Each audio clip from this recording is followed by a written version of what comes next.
and welcome to everyone who's joining. We're going to start in maybe 3 minutes to give a chance to others to join us as well.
Okay, I think maybe we can slowly start. Uh, Welcome everyone to our webinar titled Beyond the View.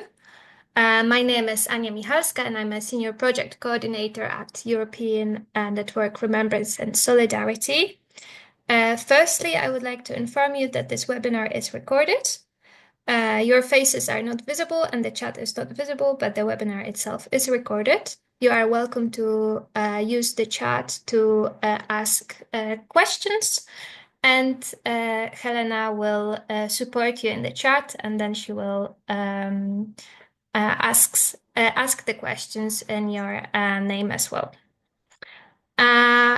Welcome to all listeners, and a very warm welcome to our today's speakers as well. We have Dr. Mateusz Salwa, who's an assistant professor at the Faculty of Philosophy at the University of Warsaw. His research focuses on environmental aesthetics, art history, and philosophy. He's the author of books and articles that explore landscapes, phenomenology, and urban aesthetics. And he indeed is the person well equipped to answer the question how landscapes shape our understanding of the world. And Mateusz will be joined in this conversation by Dr. Konrad Bielecki. He's a historian specializing in cultural history and a member of the ENRS academic department, where he's involved in many projects. But with his interest in visual studies and oral history, he's an important part of the ENRS team that organizes the B-Shape Summer School, and I will tell you about this project a little bit later. Okay. Before I tell you a little bit more about ENRS, I would also like to let you know that the goal of this webinar is to learn how landscapes shape our perception of history, identity, and the environment, and to discover how landscapes can be used to make your teaching more engaging and interdisciplinary.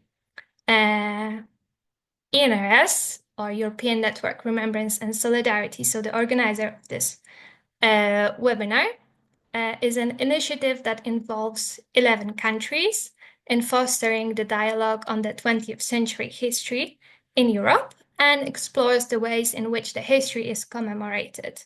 We do so by focusing on research, documentation, and sharing of knowledge, but also by organizing conferences, symposia, and other educational projects. And some of our projects that might interest you is Sound in the Silence, and that's an intercultural and international remembrance project for youths, where students, together with their teachers, meet with artists in historically challenging locations to understand how past influences present. And this year's edition will be in Pruszków in Poland, and the call for applications for this project is open, and you can apply until the 4th of May 2025. So please have a look at our website if you're interested in joining this project. Apart from that, we're also organizing a conference in Romania, 8 years after challenges of remembrance and historical education of on the Second World War. And one more project that you might be interested is In Between, and Helena Link, the coordinator of the project, will tell you a little bit more about it. Yes, thank you, Anja, and hello to everyone. We'd like to draw your attention to one of our educational projects, In Between. This is an international and interdisciplinary summer school for students and young professionals aged from 18 to 26, and the ENRS organizes this summer school every year. The aim of this project is to conduct oral history research in European border regions to explore different dimensions of borders and also how they influence the life and the identity of communities living in these regions. This year's program will take place in the German-Polish border region in Görlitz and Zgorzelec. These are two neighboring cities right at the border from 21st to 31st of August this year. The project lasts 10 days. During the first days, participants take part in workshops and receive training in oral history, in landscape interpretation, and in podcast production. Because afterwards, they go on cultural excursions, they meet with experts, and they also go to explore the border landscape in more detail. To then conduct interviews with experts, activists, and history witnesses, which they also record and produce a podcast out of at the end of the project. And this podcast will also be published on Spotify and some podcast. The participation, board, and lodging is free of charge, and also travel tickets can be reimbursed. So it is a unique chance for all students to participate. You can already apply and register for the project until 6th of May. And if you scan this QR code, you can find more information about the project on our website. And yes, if you're a student or if you know students, we would be grateful if you could share the information about this project with possibly interested participants.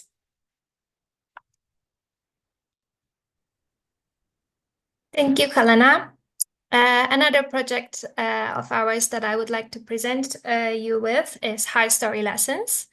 And that's a platform with free resources for history teaching, where you can find lesson scenarios, graphics, animations, reading materials, maps, and articles, which you can use in your classrooms. And these materials are prepared with in many different languages, with teachers and for teachers. And the topics cover the history of 20th century Europe, but we also include there some materials on countering disinformation, history teaching methodology, and culture and art in the 20th century. I would also like to already invite you to our next webinars, 20 years later, World War II in the Age of Disinformation. This will happen at the end of April and in May, and in 3 different languages. And if you are interested in the webinars or in High Story Lessons, then you can contact Ursula Bioś. She is the coordinator of these projects. And you are very welcome to follow us on our social media and join our newsletter to be up to date on all of this information. And lastly, I would also like to inform you that this webinar is funded by European Union. So we are required to kindly ask you to fill in the survey at the end of the webinar. You can scan the QR code here already if you'd like to, but this link to the survey will also be shared with you later in the chat and in the email that you will receive later. Okay, that's it from me. Thank you for your attention for now. Welcome to everyone who joined us in the meantime, and without further ado, let's move to the discussion. And Mateusz and Konrad, the floor is yours. Okay, so hello everyone. And first of all, I would like to thank the organizers for inviting me and for offering me this opportunity to talk about a concept that, well, I find most interesting, most inspiring, but at the same time, quite problematic. So my aim would be, first of all, to offer a very short introduction to the concept of landscape that may sound, on the one hand, pretty familiar, but on the other hand, I think it's one of those tricky ideas that we tend to use or, well, overuse in many ways. So first of all, let me share my screen.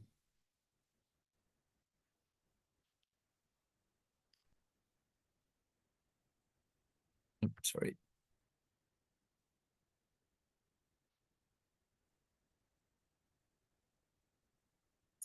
Okay, so as I've just mentioned, I think that the concept of landscape, or the term landscape, is or may, on the one hand, seem pretty obvious. We probably all appreciate landscapes. We take pictures of them.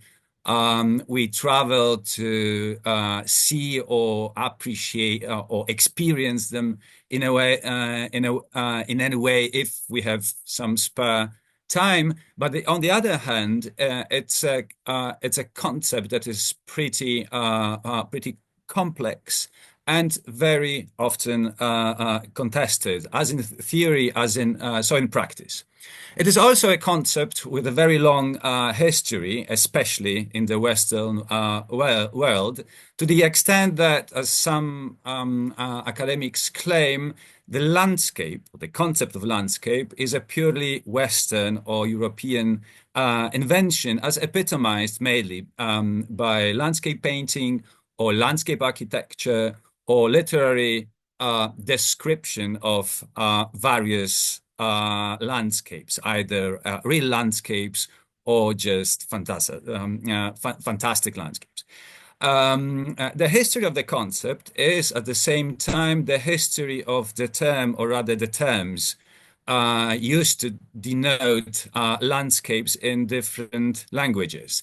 And of course, there is the German tradition, we have the English tradition, there is the tradition of the Romanic languages, there is the tradition of the Slavic languages, and of course, others. Yet, I think that despite these linguistic, conceptual, and of course cultural differences, it is safe to claim that some issues are universal. I mean, such questions as what is a landscape? What does it consist of? How is it created, or how was it created? By what, or and slash by whom? I mean, these issues, I believe, are universal. What's more, I think it would not be an oversimplification to claim that the concept of landscape has evolved over the centuries, and especially in the second half of the 20th century, acquiring a meaning that makes landscapes pivotal elements of the contemporary world, as well as of the human identity.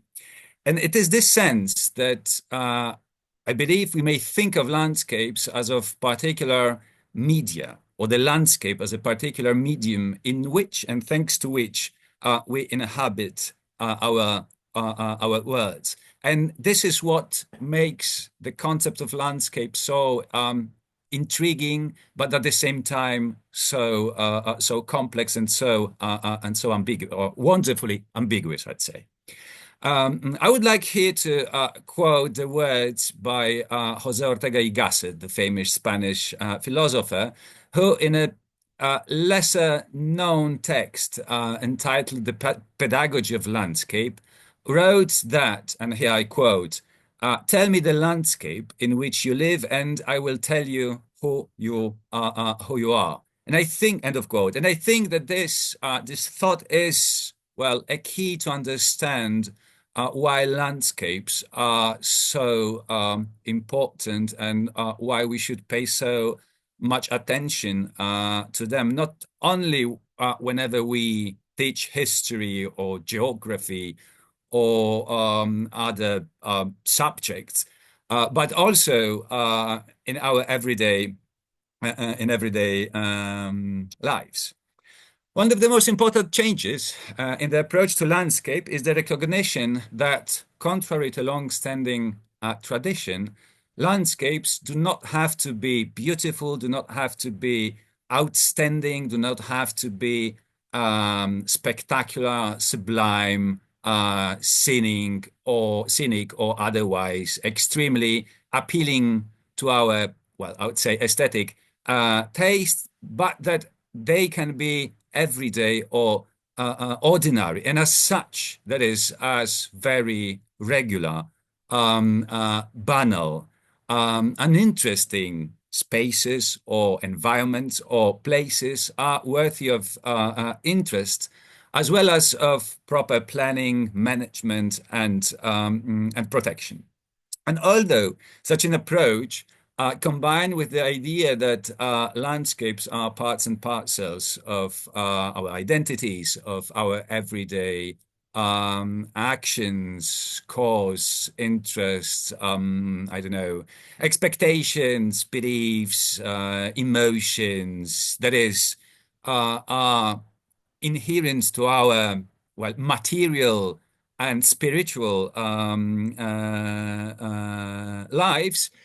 What is important is that the most recent, well, tradition is that of cultural landscapes. I mean, landscape equals really very often cultural landscape, understood as an environment, a place, or a space in which people live and which people shape. But despite that, this approach, especially pertinent to cultural landscapes, may have, or does have, much wider implications.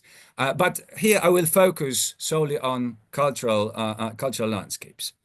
And, well, I would say that the essence of this well, recent attitude is to recognize that cultural as well as natural landscapes may, of course, be places of outstanding or extremely high values for some reason or other. They may be historically significant, they may be biologically or ecologically significant, but it's not what they make them landscapes. I mean, their values are not that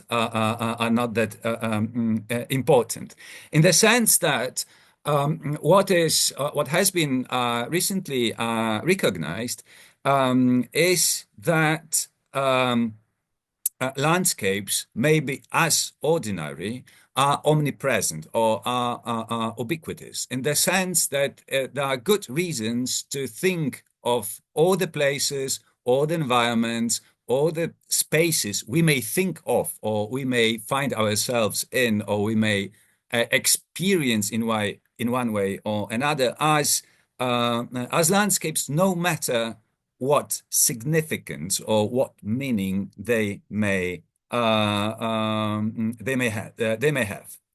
Well, to put it bluntly, the shift in understanding of the concept of landscape has been that from the understanding of the idea of landscape as, by definition, confined to particular areas, to the idea that landscapes are virtually everywhere. And the shift was accompanied by widespread belief that landscapes are, as I've just mentioned, important to humans, and I would add to non-humans alike. And this belief is reflected, among other other things, by the fact that the term has been more and more used in the past decades, especially in the last 2 decades.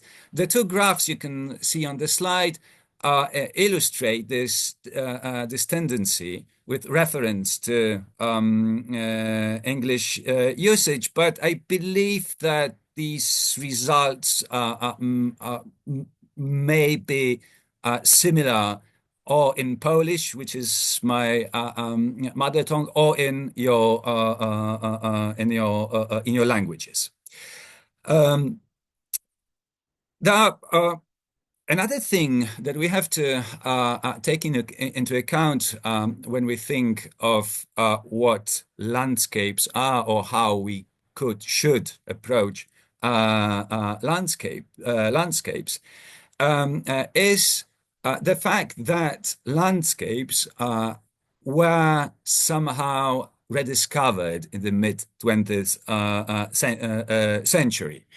Rediscovered by various academic disciplines that, well, from then on have shown, well, a strong tendency to use this term in a number of very often divergent manners. For quite a long time, well, for centuries, the term landscape was associated mainly with the arts. The aforementioned landscape painting, landscape architecture, mainly the art of gardening, as well as with poetry or literature in general, offering literary descriptions of landscapes. Then the concept of landscape was mainly associated with geography, and this is the field when the term landscape started to be treated as a, let's say, synonym for such terms or concepts as environment, space, place, surroundings, or system. For many and for, well, quite some time, these terms were the preferred ones, but gradually the career of the term landscape was, I would say, greater and greater, and it has been recognized that the landscape is the most maybe useful or the crucial concept in such disciplines as anthropology of landscape, landscape archaeology, landscape ecology, sociology of landscape, not to mention such areas, more practical, I would say, as landscape design, landscape planning, or even landscape protection. It is then no wonder that, given that the term landscape has been used as a integrated concept, that a interdisciplinary field known as landscape studies have finally emerged. Now, the thing that the term there are so many different approaches to the concept of landscape, of course, has led to different interpretations of the term, making the term itself notoriously ambiguous. But the same holds true when we look at fairly simple dictionary definitions of the term, which I would say, mainly point to the fact that the term may mean to different things. A view, okay, a vista, a panorama that can be grasped in a picture, in an image, or that what is seen. I mean, an area or a tract of land. Okay, that is distinguished by certain characteristic. This is something that is clearly visible when we think of the English term, but if you look at the Polish term, you can see the same ambiguity. I mean, the Polish term krajobraz, that is landscape, mean an area as well as a view of this area as seen from a certain point of view. And now the fact that landscape or the concept of landscape is so strongly associated with the eye or with vision in general has a number of consequences. One such consequence is the fact that landscapes are usually treated as visual. That is, landscapes are recognized as, let's say, entities that have mainly visual features, or that their visual dimension or aspect is what is crucial whenever we want to interpret them. Very often, and this is the second, I would say, unwanted consequence, is the fact that those visual traits are often identified with aesthetic qualities or aesthetic values, and consequently, landscapes are very often understood as areas that are spectacular to look at, as it is, for example, epitomized by the notorious scenic platforms, or platforms that are supposed to offer scenic or spectacular or sublime views of the surroundings. Platforms that are, of course, embedded in the global system of tourism and tourist gaze. This double meaning of the term landscape is due mainly to its to the history of the term, here discussed or illustrated again by the English term, but I believe that in many of the languages the history is very similar.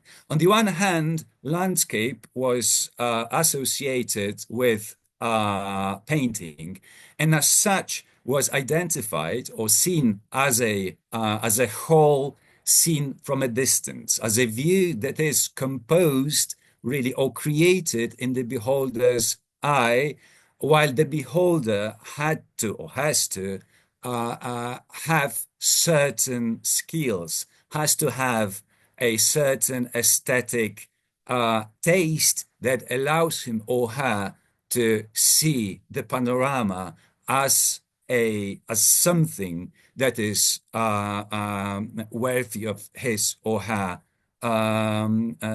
look. And in this sense, right, landscapes was turned into, well, a visual entity,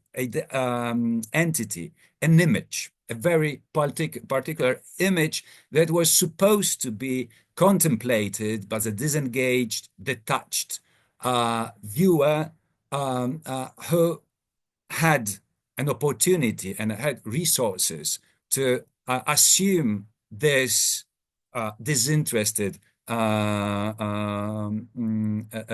approach. On the other hand, there is a parallel history of the concept of landscape. That is a history going back to medieval times, and going back to the concept of land understood as a distinct region or territory, as something that is, well, an arena or a scene on which a certain community with its particular values is present. Okay? And in this sense, landscape is a scene of everyday life shaped by the community and at the same time embedded or permeated with the values that identify this community as such. And in this case, landscape is something rather performed by everyday actions in the sense that it is created by all the people who live in it. And to put it differently, all that is performed in a landscape may be called an act of landscaping, an act which is material, but at the same time follows certain values and is aimed at conveying certain certain meanings. However, if we were to look for something of a standard definition of landscape, that would be a definition that was, for example, adopted by UNESCO, whereas landscape means an area or a site that has been created by the interaction of human forces of man and nature. And as such, landscape are material and immaterial in the sense that they are natural, physical, as well as full of meaning that is meaningful and therefore significant. And now, if we follow this approach, then we may sketch different typologies of landscapes. Of course, we may speak of natural landscapes, which are less interesting here. We may speak of different sorts of cultural landscapes, distinguished by various degrees of human impact on them, distinguished by different actions or acts of landscaping that take place in them and that shape them, as well as by different types of human engagement. As an aside, it is worth noting that landscapes, as I've just mentioned, very often identify as visual identity entities, are confronted with landscapes of other senses, smellscapes, soundscapes, or even touchscapes, which is, as you will see in a minute, quite important. And now, no matter what definition of landscape we adopt, we may adopt the one adopted by the UNESCO. It is possible to approach landscapes from a variety of perspectives. In the body of literature devoted to landscapes and landscape studies, you may find a number of different typologies. Here I quote, just as an illustration, two of them. So, without going into details, we may say that if we want to analyze landscapes, we may focus on their objective aspects. That is, we may treat landscapes as material spaces or material places in which different elements are present, in which different processes take place, in which different actors are engaged, and as a result, a dense web of relationships is created, and this web of relationships left material traces that we can identify and analyze. On the other hand, we may treat landscapes more in a semiotic way, that is, as texts or images, that is, as, of course, material, again, spaces or environments that, however, are meaningful in the sense that they are shaped or created in light of certain meanings and values. And if you want to understand landscapes, we have to decode those meanings and values. And of course, we may approach landscapes in a purely aesthetic manner whenever we, for example, are interested in an assessment of their aesthetic qualities. Another way to sketch the typology is to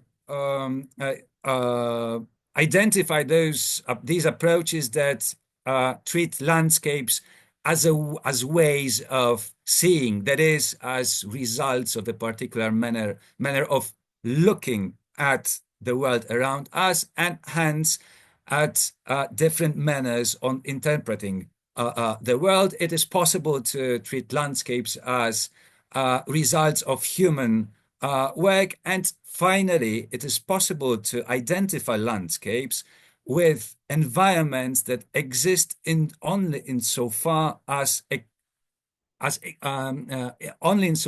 they're experienced by people who are present in them or engaged with them.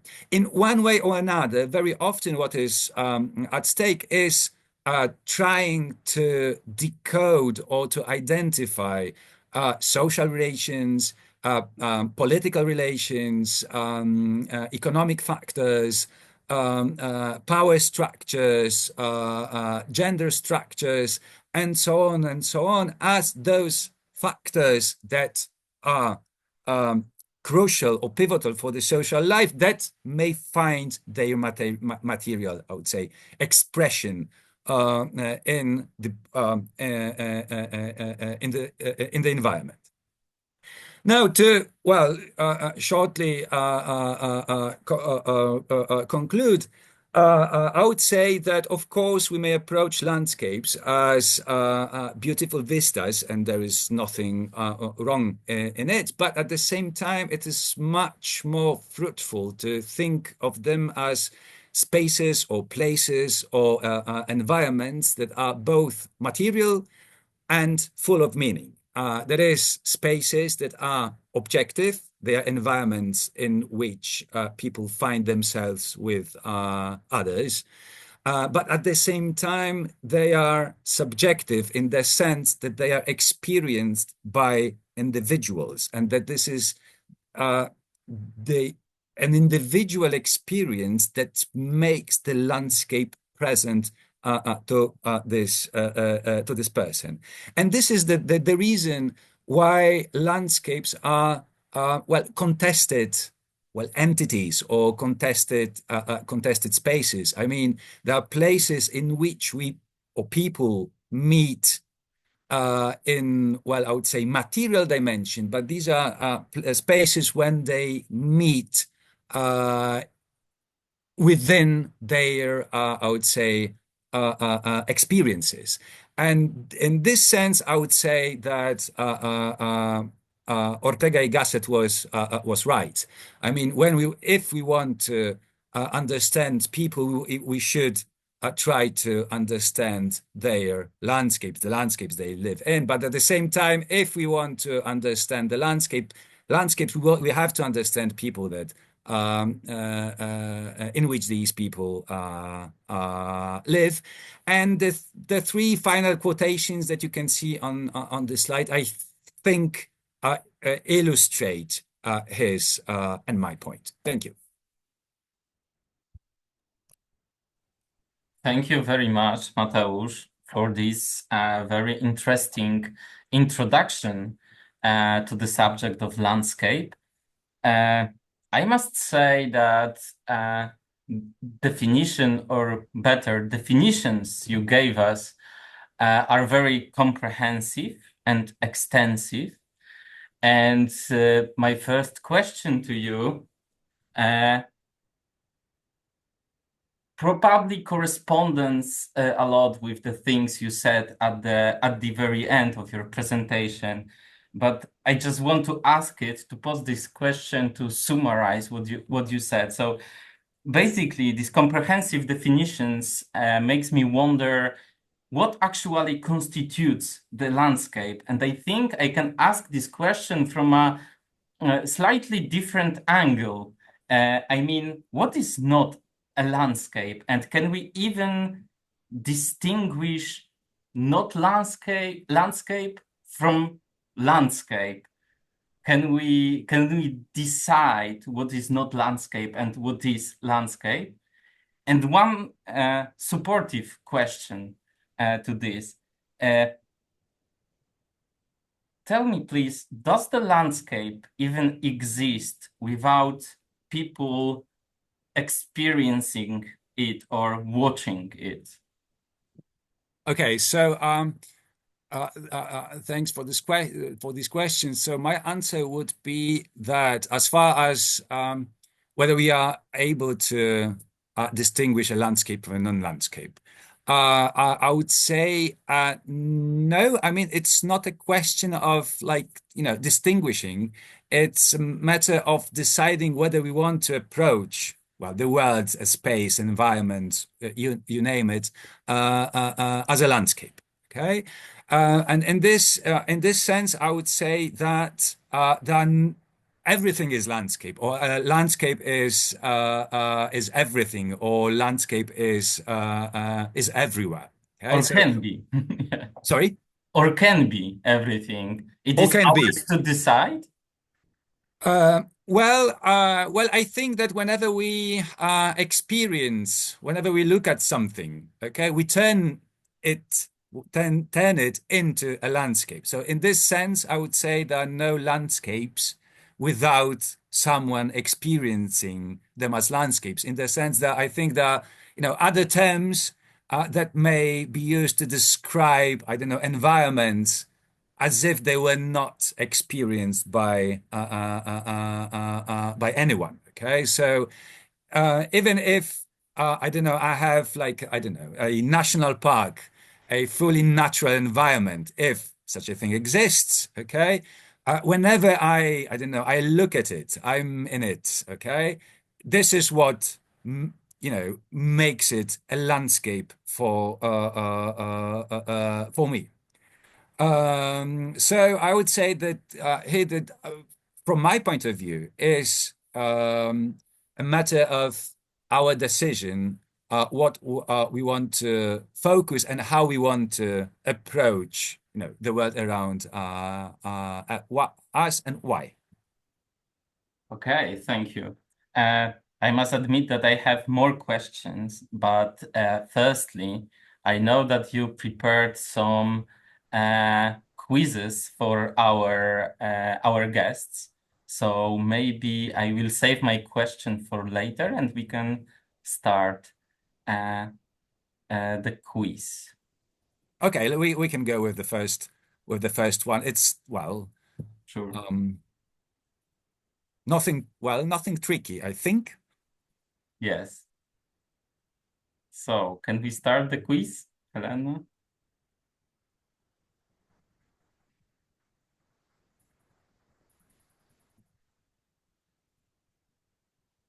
Okay, so the first questions, you can see now the first question. Mateusz, do you want to say something about it or? Well, it's a stock image of a mountain lake in Poland. I would say a paradigmatic mountainscape or a landscape. And I was wondering how you would qualify, well, these are actually two pictures matched together, and how, if you were supposed to offer um, a description encapsulated in one adjective, what would that be?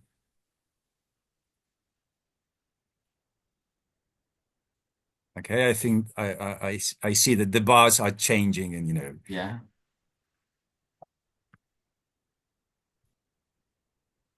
the percentage is going higher and higher. We have already 57, 60% of answers.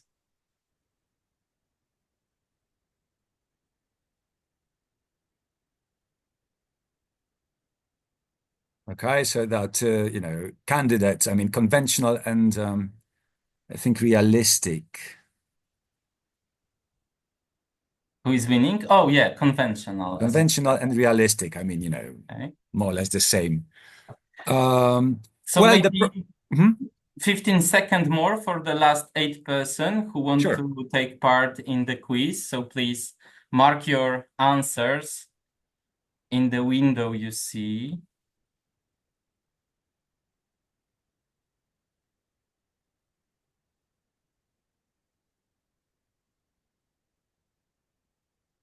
Okay, and my intention or my aim was to illustrate in a way the fact that whenever we think of aesthetic of landscapes in an aesthetic manner, we are prone to follow certain conventions.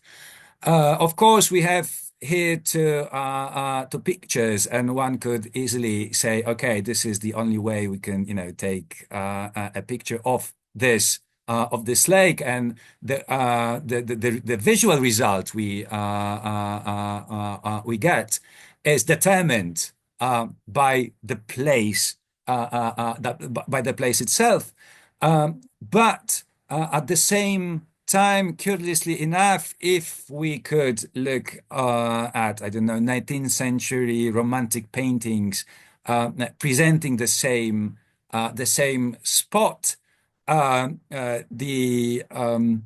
perspective would be very similar, in the sense that here I would say, assume a detached tourist point of view that is an expression of a very particular, I would say, power of the gaze, or power of our gaze.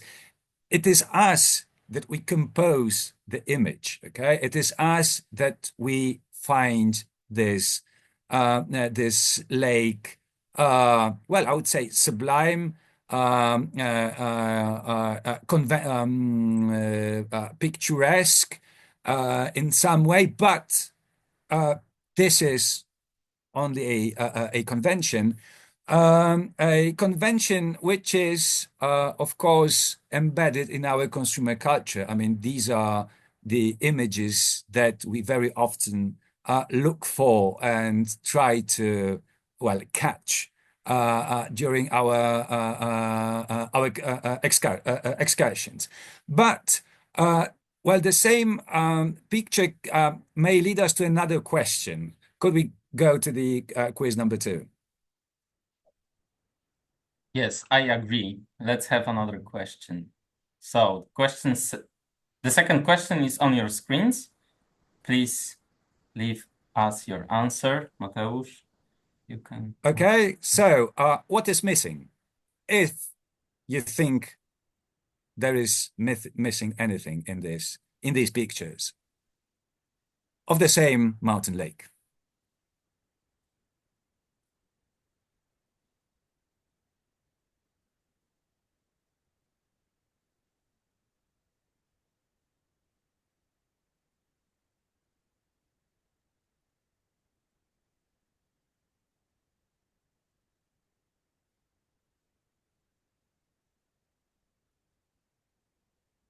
I'm not sure whether I can see the results.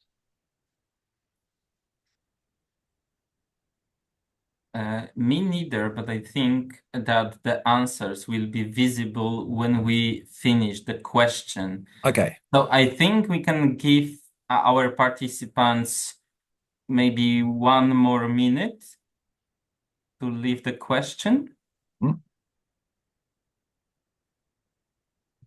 And I Because mean, of course, here the pictures are also, I would say, highly conventional, even though the convention is, I would say, less also romantic or inspired by, I don't know, romantic painting, and more by, I don't know, National Geographic style of pictures or calendar style um, of images. Yes. Okay, we will close the question in 20 seconds. So, last call.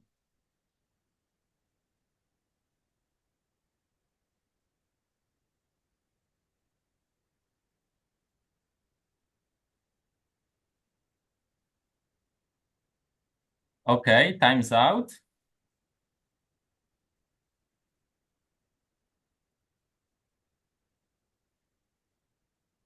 Mateusz, do you see the... I just shared the results, but I can't see them. Okay. If you click on Pokaż szczegóły, then you can see them in another window. It should open. Okay, but actually I can't see the button you mentioned.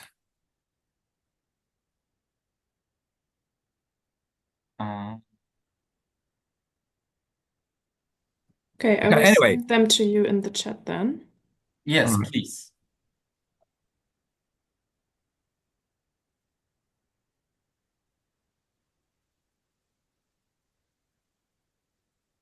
Okay, so waiting for the results, I would say that well, The answers is, there is a link to the answers in the chat, so you can use it, Mateusz.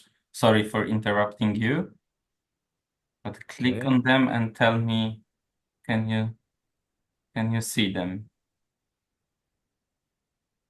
Nope. Me neither.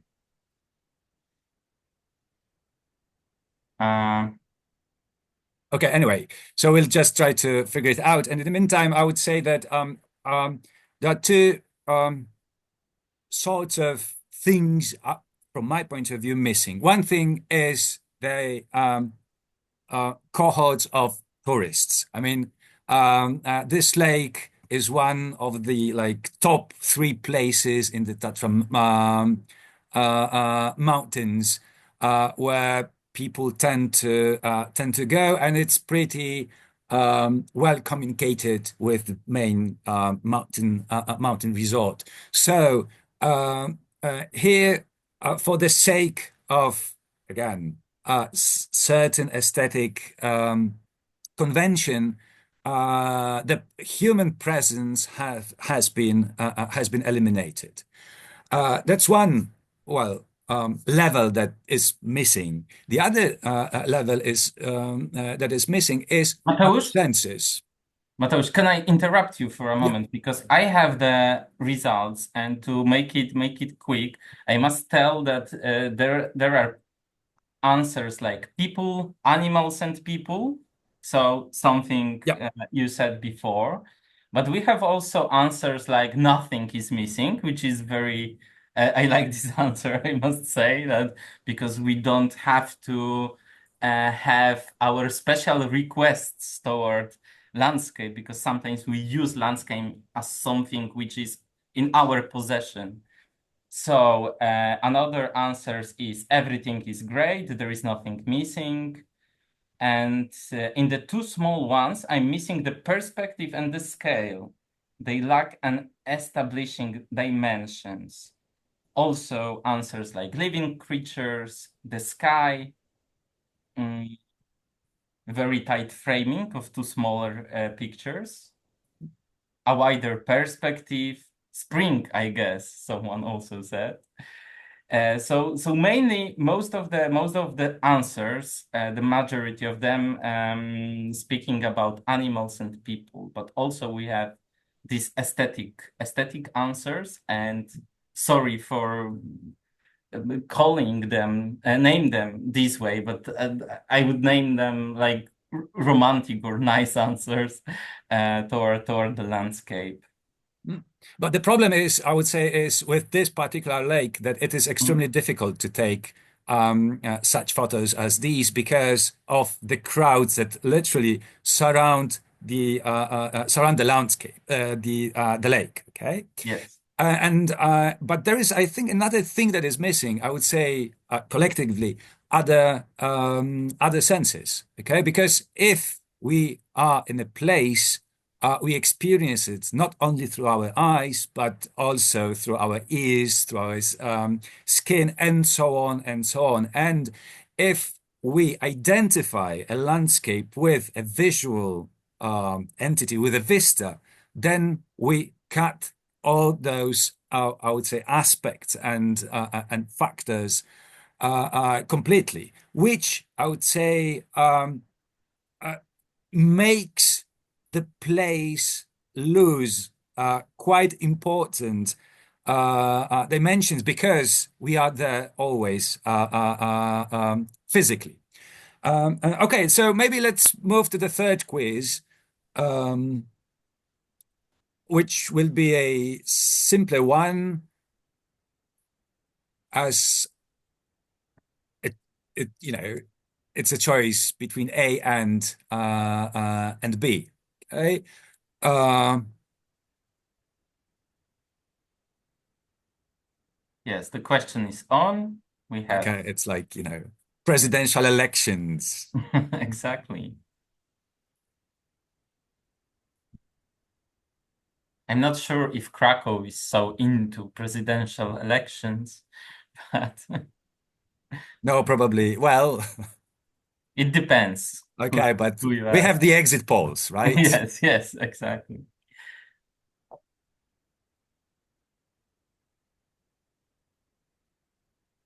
Okay, so well, the exit polls seem to let us think that the candidate B is going to Yeah, win yeah, for our sure. elections and seems to deserve more protection.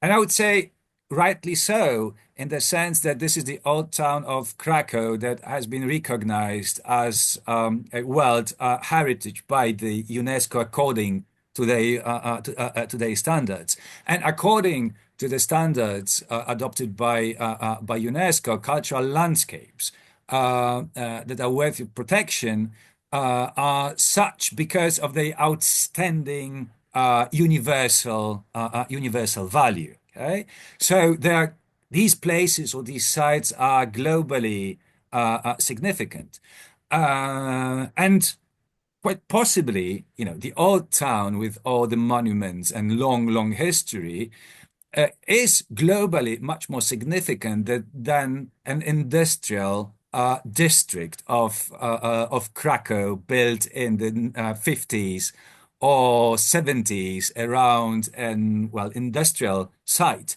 But if we change for a minute the perspective and we focus less on a global scale, but more on a local scale, okay, we may think of this modern district as a local heritage that for local inhabitants is much more important than the city center, which is a place for really, tourists from all over the world, but not necessarily for people living in this district. Yes. Okay, so maybe we can go. Mateusz, as we almost run out of time, Yeah, my sure. proposition is let's finish the quiz. Okay. Let's have two another questions right Mhm. now, and after them, I will ask you a short question to start the discussion. And in the meantime, I will strongly encourage our participants to post their questions in the chat. So let's go to the question 4, then 5, then my short question, and Q&A. Okay. So quiz number 4. Now it's not Krakow, but my hometown, Warsaw. Okay, so what would be your first impression? Okay. Uh, if you looked at these images. Maybe everyone can write their answers to the chat so we could see them immediately.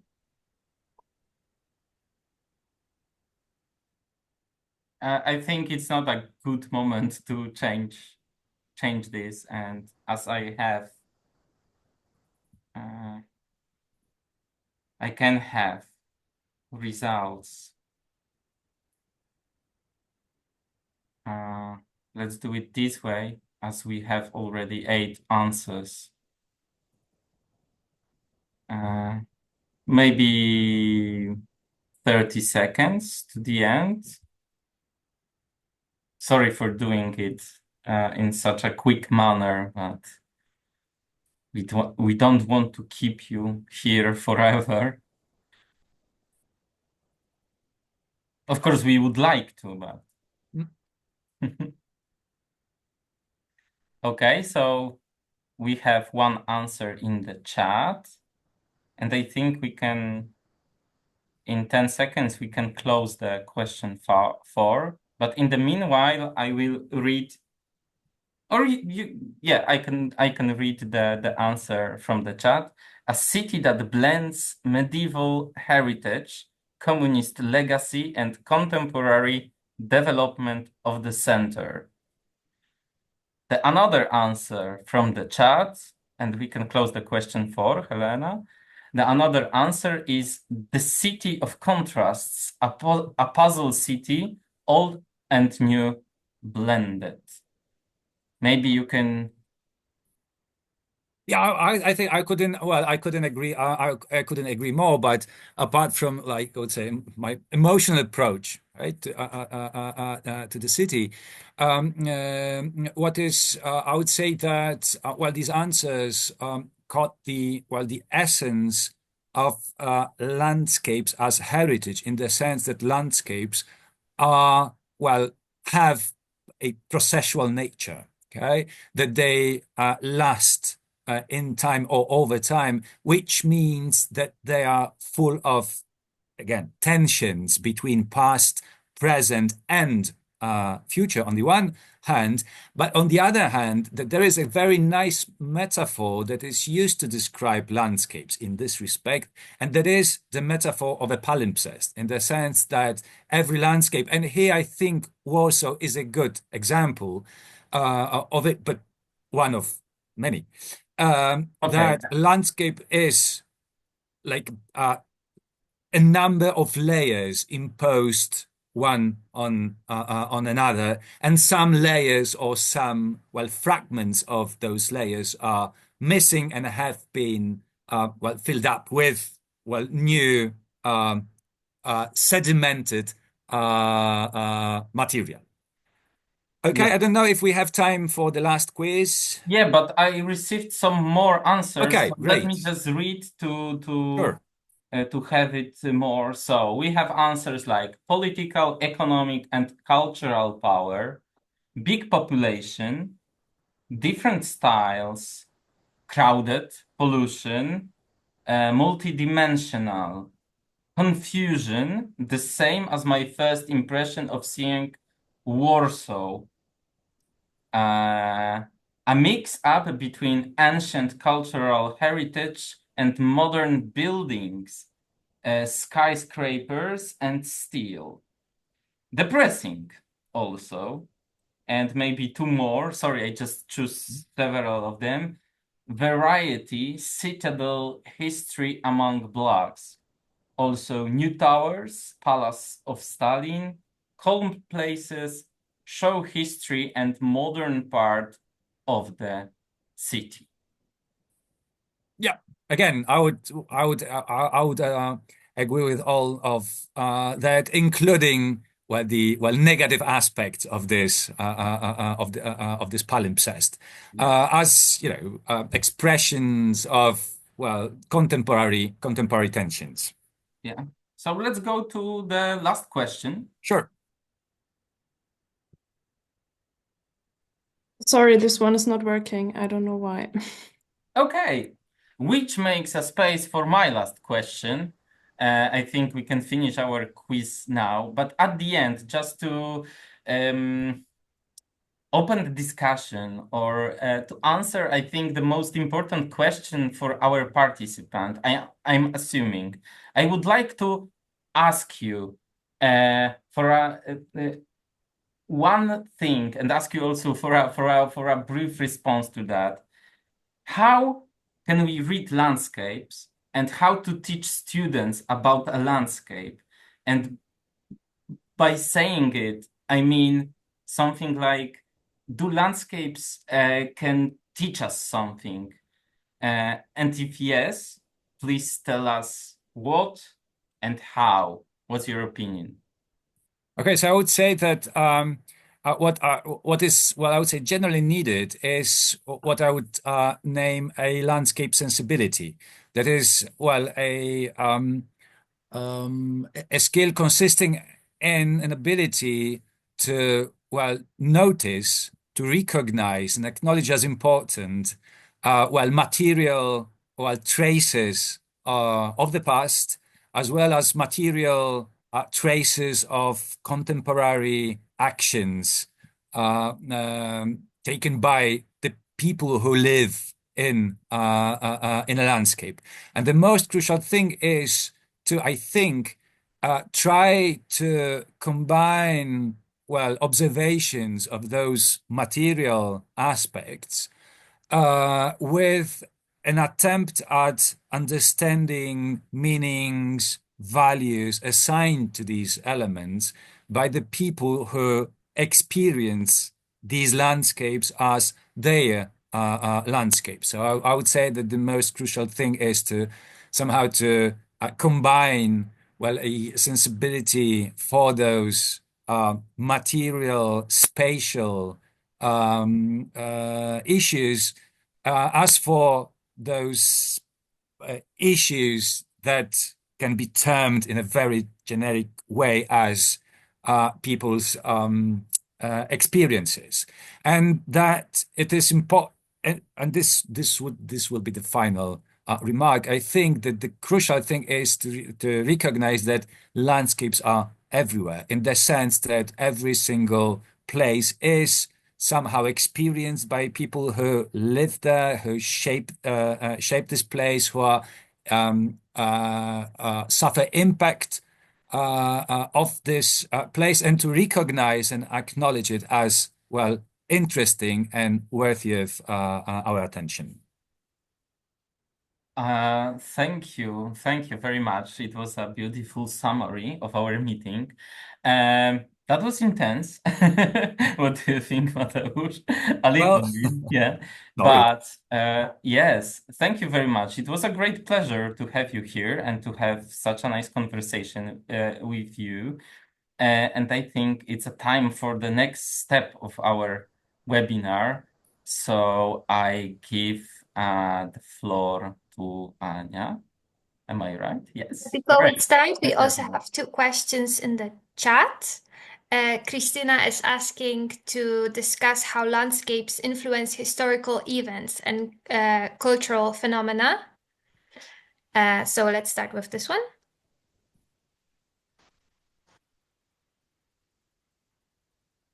Okay, so but I think Christina is adding new things to her question. Oh, I see. All right. Okay, thanks, Christina, Okay. for letting us know what you meant. Okay, Adrian is asking, what is your opinion on the similarities and differences between landscape and horizon? Okay, I would say very briefly that well, horizon is where the limit or the border of a landscape, and it's not a fixed thing, but it moves alongside the person who is experiencing a landscape. So I would say these two terms are interrelated. But I would say this is the horizon is the place where the landscape ends. So this would be my answer. I hope it's, satisfying in its shortness. We have also a question from Angelos, which I allow myself to read. Angelos is wondering whether you could say, Mateusz, a bit more about the way you approach study, think about contested landscapes. I know you have focused on cultural landscapes, but I am thinking in particular about politically contested landscapes which involve borders. For example, how does one approach those in scholarly work? Well, I would say that first of all, one would have to ask him or herself the question, how come a landscape is a contested one? Okay, that's one thing, and then I think that it is possible to discuss or approach this aspect of being contested as a tension between different ways of experiencing a space that is to be shared by different parties. But because I think that at the end of the day, if a landscape is contested, it is because we have different ideas concerning the same, I would say, bit of the world. So it's a conflict of our experiences. So I would say that if we are to analyze landscapes as contested, we have to analyze the approaches or the experiences of the contestants, and to see what the conflict between these groups or among these individuals consist in. And I would say that our scholarly aim is to avoid opting for one party or another. So I believe that somehow we should try to remain neutral. Thank you very much for everyone who asked questions. And if you still have any questions or comments, I see some people send us some comments as well. Please send them to us. And Mateusz, if you want, you can answer in the chat. And I would like to share my screen with you.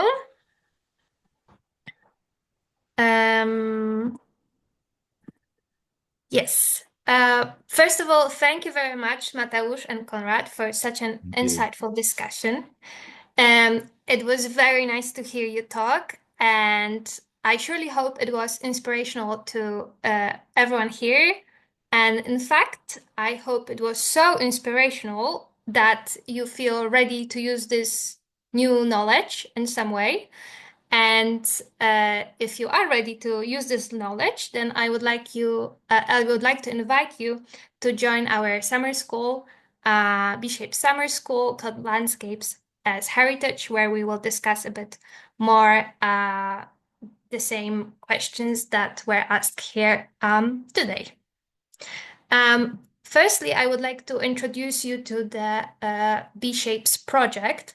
So Borders Shaping Perceptions of European Societies, so B-Shapes. It's a project that gathers scholars and professionals from many different European countries that, together with Europeans living in border regions, focus on three key aspects of the life in border regions. And that's Euroscepticism, minorities, and border landscapes as heritage. And B-Shapes is a project that involves many different universities, and all of the institutions that are involved in it organize different events. So if you are interested in joining summer school, winter schools, policy workshops, or policy seminars, then please follow B-Shapes on Facebook or on their website. From these three different aspects that the B-Shapes researchers research, we picked borders, landscapes as heritage. to organize our summer school. During this summer school, we will organize we will discuss, sorry, how borders and landscapes influence individuals and societies, and how photography can capture the stories told by border landscapes. To explore these topics, the summer school is centered around three key aspects: photography, border landscape studies, and oral history. So we would like to invite everyone here to the German-Polish border region, so Görlitz and Zgorzelec, in August this year. The summer school is open to all teachers, educators, and other professionals working with teen, and the applications are open until the 6th of May. And there are these little QR codes you can scan to learn more about this project. And of course, I invite you to share the information about this project with your colleagues. The summer school is free of charge, meaning that we cover all of the costs of accommodation and meals, and we will also be able to subsidize the cost of the transport to and from Zgorzelec. The language of the summer school is English, so it's very important to have a good command of this language to take part in the school. The objectives of this project is to challenge the idea and definition of border regions, borders and landscapes, and to showcase alternative teaching methods that include local communities and visuals, and to present how photography can be used in classrooms. We do have a longer version of the preliminary program on the website, so please have a look there if you are interested. But in short, the program consists of photography workshops, a lecture on borders and landscapes, introduction to oral history, historical border walk, local border walk, and workshops on alternative teaching methods and creating educational materials. And here it is also important to note that we do not require the participants to have any previous experience in photography, border studies, or oral history. And you do not need to have any special equipment or gear with you to join the summer school, and just a camera with a phone will be sufficient to take part in the photography workshops. And yes, that's it from me. I'm the coordinator of this summer school, so if you do have any questions, you can post them in the chat, or you can write me a message. And if you'd like, there is also the QR code on the screen for you to scan and learn more about this project. And just to repeat that the call for applications is open until the 6th of May. So there is still a little bit of time to join us. So please do. Okay, if any of you have any questions, either for me or for Mateusz, then this is the time to post them in the chat.